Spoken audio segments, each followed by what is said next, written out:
Let's go. Recruit Reaction Saturday. We are back at it again. Welcome in, Tennessee fans. Welcome in, Alabama fans. If you still have the stomach for it, Alabama fans, come on in, get comfortable. We are talking recruiting. Neyland is rocking right now. Smoke them if you got them. Right now, they are smoking cigars at the 50-yard line with Josh Heupel as the goalpost. I don't know if this is a goalpost type game. Is this a goalpost game?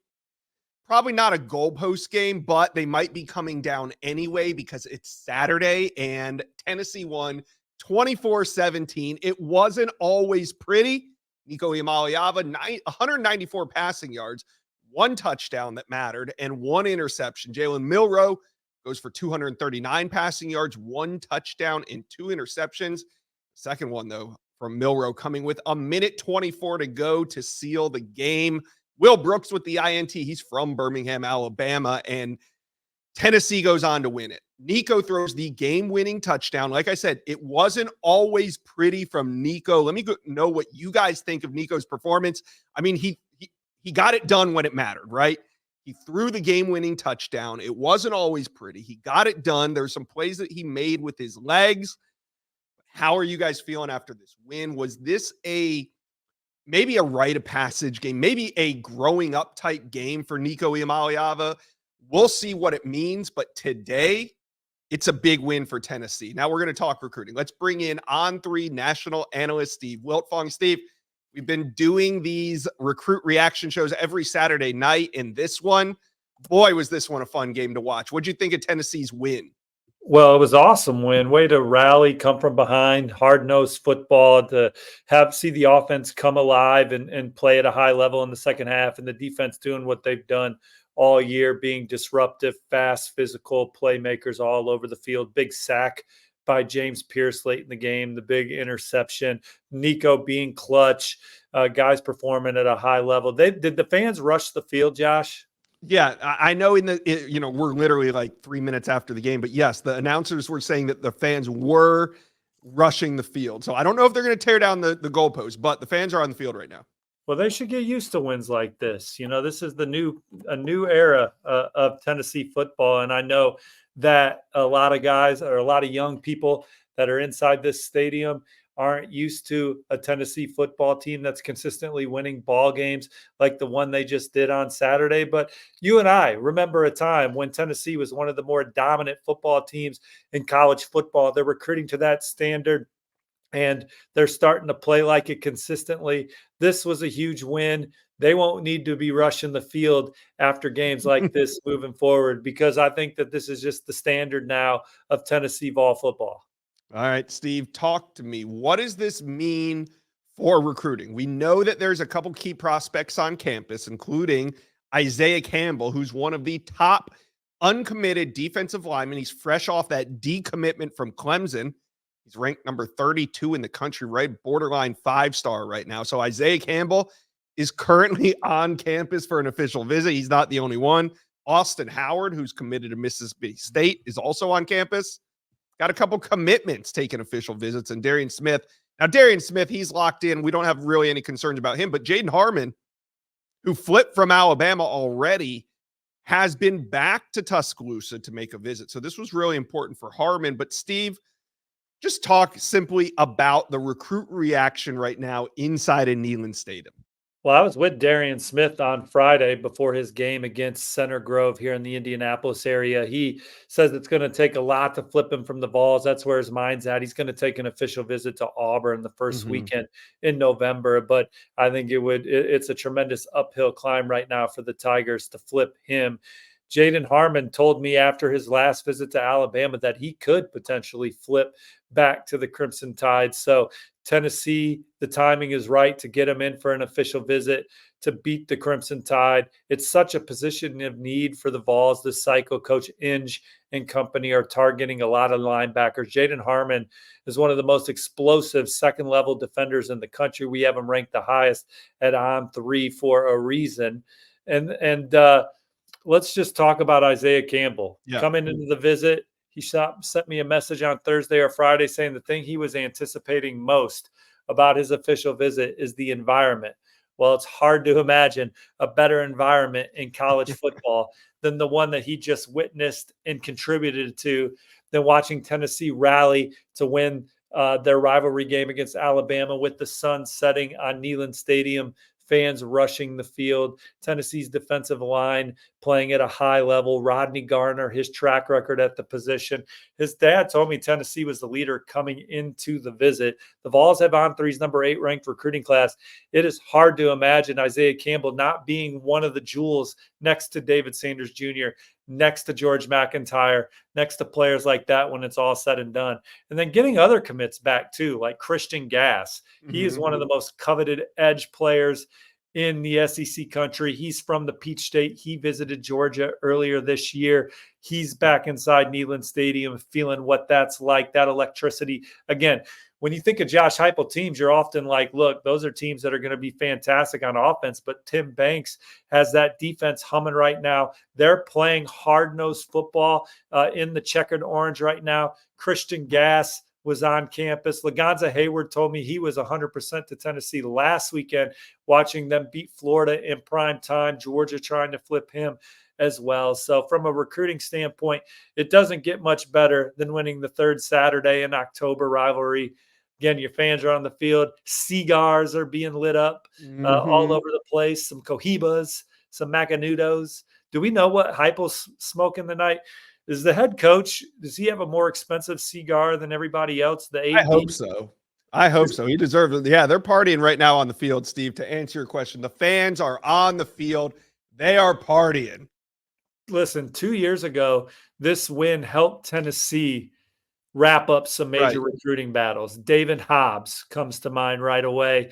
They beat Alabama and Georgia and other programs for David Hobbs, who's a key contributor to a very deep and talented defensive line.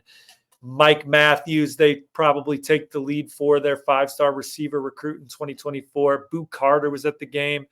And we talked about it on the Wiltfong Whip Around. It was my first time interviewing George McIntyre. He sent me some pictures of him with Peyton Manning in the locker room after the game. You know, took pictures with other recruits, players on the team. And so the magnitude of this game will be felt for years to come again, because Tennessee hosted some of the best players in 2025, 2026, and 2027. I mean, you know, the importance of laying the foundation for future classes, it goes off of what you said. I mean, think about it. George McIntyre was in the locker room celebrating in a win very similar to this one 2 years ago. Well, George McIntyre he's the centerpiece of this class. He's the bell cow of this class. And there's a big reason. And I think being in that locker room 2 years ago really gave him that passion for Tennessee and the understanding of what a big game means in Neyland. And that's why I think George McIntyre was able to be such a good peer-to-peer recruiter throughout the summer, because he spent time in Knoxville for games like these. So yes, it's very important for an Isaiah Campbell and for some of the guys that we mentioned, but what about for 2026? I mean, you got Faison Brandon in the locker room right now, Emmanuel Iheanacho, Zion Gibson, Samari Matthews. What's it like for these guys? Yeah, most of those guys are there. Emmanuel Iheanacho was at Maryland today. Did they beat USC? It just went final. So the Terrapins knock off USC. We'll get to that. They got Emmanuel Iheanacho there. They got Zion Ely. Zion Ely was at Tennessee last week. But look, these guys, this locker room, when you get around the players after a big win like this, oftentimes recruits, when they come to campus for games like this, they don't get a lot of time with the coaches because they're busy preparing for a massive game. They're with their own players. They're locked in. The finishing touches on a game plan, making sure I's are dotted, T's are crossed. So you're counting on the environment, the atmosphere, the fans, peer recruiting, all those things to take over. And for Tennessee, you couldn't have gotten a better set of circumstances than a close ball game that they rallied to win with a lot of clutch plays and the crowd being a factor. I mean, there were so many penalties, and Kalen DeBoer talked about that crowd being a factor in making some of those penalties happen. in the first half with the noise. So, but now you're in the locker room and the players are in a fantastic mood. The coaches are in a great mood. Alums in the locker room, high ranking officials in that school are in the locker room. Look, your infrastructure and your budget is going up with wins like this because it's addicting and people want to continue to win these games. People support winners. Yeah. And Tennessee, already one of the more high octane resource programs in the country. But if you keep winning games like this, look, they want to win it all. They want to win the national championship. That's what they're building towards. That's what everything's being poured into. And Tennessee is proving that they can play and beat anybody in college football right now. Big win against Alabama inside Neyland Stadium. What a great game. And look, Tyreek King, receiver, in-state, released his top 8 on Thursday. On 300 recruit from Knoxville. My on 3 RPM is on Tennessee. I put that in for him last week. He said it was the loudest environment he's ever been in. So, again, the recruits are already feeling this right now. It's hard to get some reaction right now. Not much cell service inside Knoxville. Recruits are soaking it all in, digesting it all. But what a day.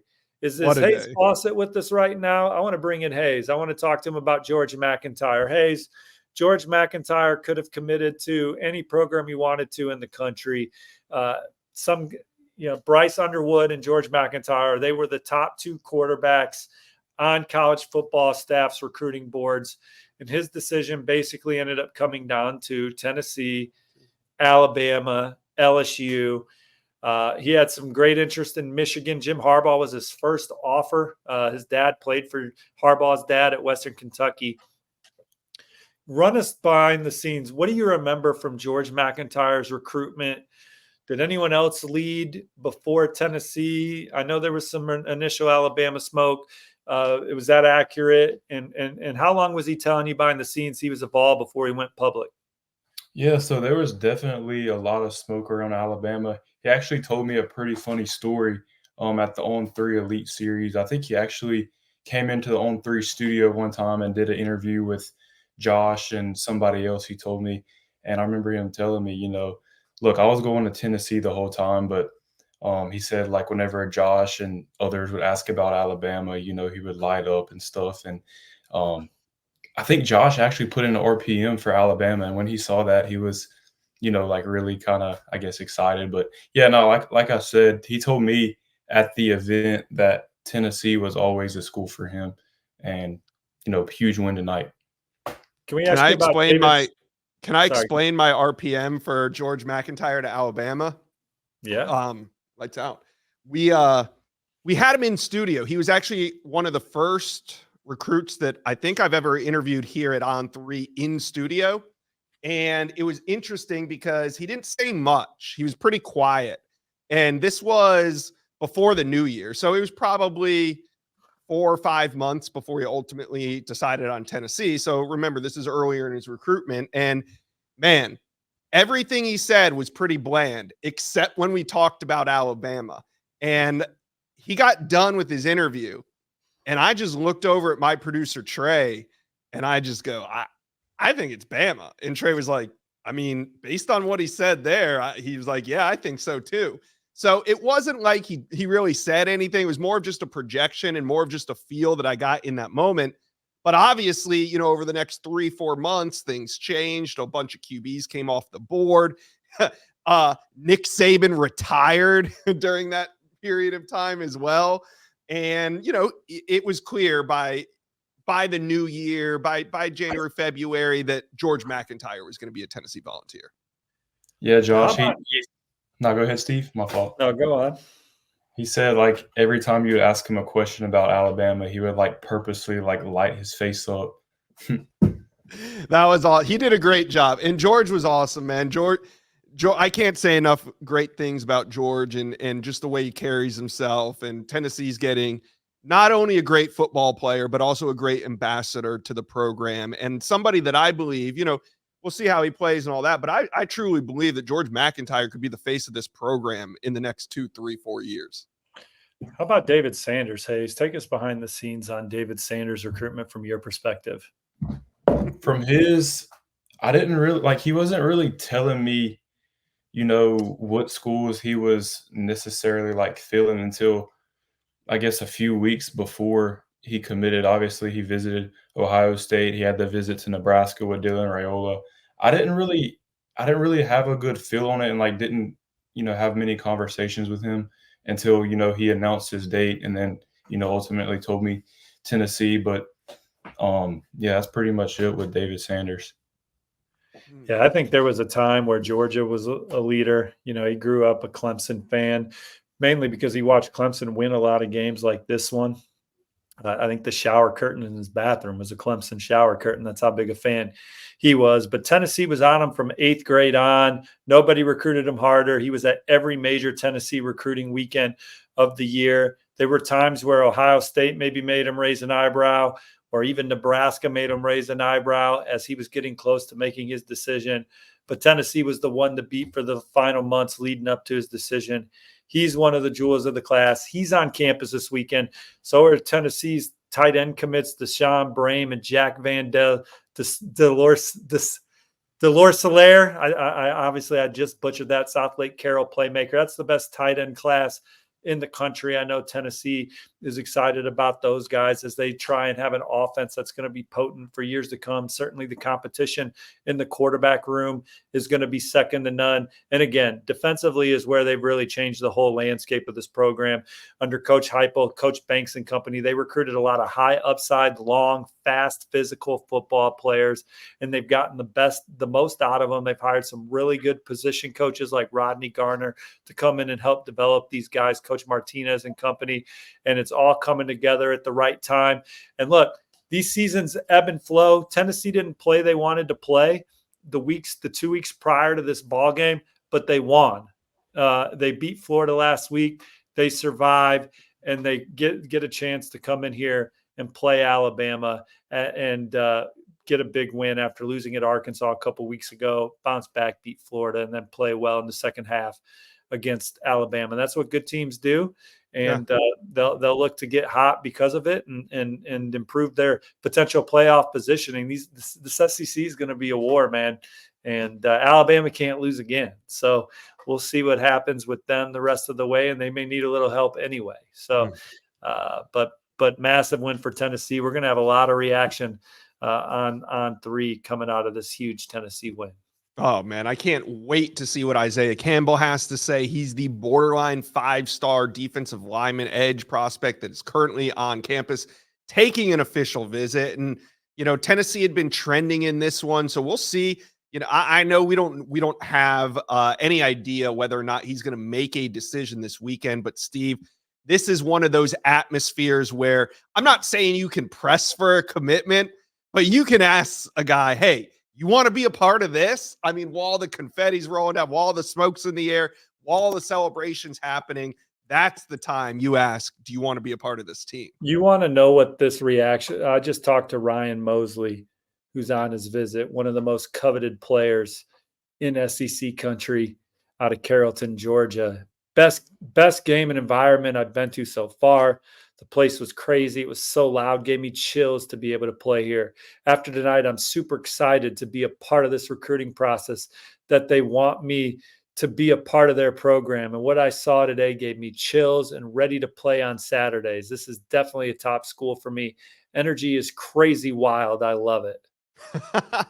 I love it. That's why you come to this show. Instant reaction. I mean, who knows? He might be texting you from the field right now. But either way, it's just great to see these committed guys are getting the same feeling. I guarantee you there's a lot of Tennessee fans that have been to this stadium 50 times that still get chills when they walk in. So I'm sure Tennessee fans love hearing that a prospect that's going to be playing on that field is getting chills just watching a game like this. So really fun atmosphere tonight for the Tennessee Vols. They win 24-17.